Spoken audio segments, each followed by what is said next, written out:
नमस्कार बंधुरा आमी आज के आबारो चले एलाम एक भिडियो निये। आज के आमी बानाबो बीट गाजर आलू दिए एक परोटा। এই পরোটাটা খেতে কিন্তু খুব টেস্টি হয়, সেরকম কিন্তু বলা যায় হেলদি।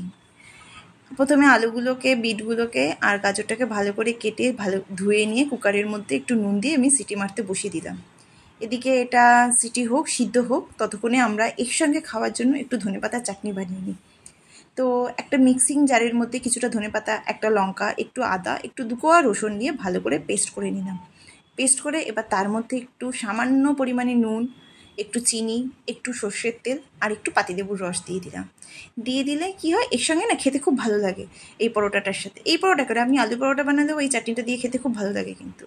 এদিকে আমার ওগুলো সিদ্ধ হয়ে গেছে, আমি একটা বাটির মধ্যে সবগুলো নামিয়ে নিলাম। কিন্তু আর বিটগুলো আমি একটু মিক্সিং জারের মধ্যে নিয়ে নিলাম। একটা ফ্রাই প্যানের মধ্যে আমি কিছুটা তেল দিয়ে আর একটু পাঁচফোড়ন দিয়ে আমি ওটা একটা মিক্সিং জারের মধ্যে ভালো করে পেস্ট করে নিলাম বিটটা।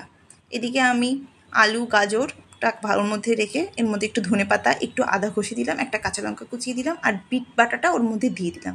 সামান্য একটু গুড়, ময়দা, ভাজা মশলা আর নুন দিয়ে আমি একটা ডো বানিয়ে নিলাম। এবার ডো বানিয়ে নিয়ে এবার ওর মধ্যে ছোট ছোট গোল্লা করে ভালো করে বেলে গোল করে বেলে একদম ফ্রাই প্যানে এপিট ওপিট সেঁকে একটু ঘি দিয়ে আপনি বাচ্চাদের কেন বড়দেরও সার্ভ করতে পারেন। এটা খেতে কিন্তু খুব টেস্টি হয়। আর যেসব বাচ্চারা সবজি খেতে চায় না তাদের জন্য এটা কিন্তু দিলে খুব ভালো, তারাও খেয়ে নেবে। যেমন আমার মেয়ে একদম সবজি খেতে চায় না, কিন্তু ওকে সবজি খাওয়াতেই হবে, তো ওকে আমি এটা বানিয়ে দিলাম। ভালো লাগলে লাইক শেয়ার কমেন্ট করে পাশে থাকবেন। নমস্কার।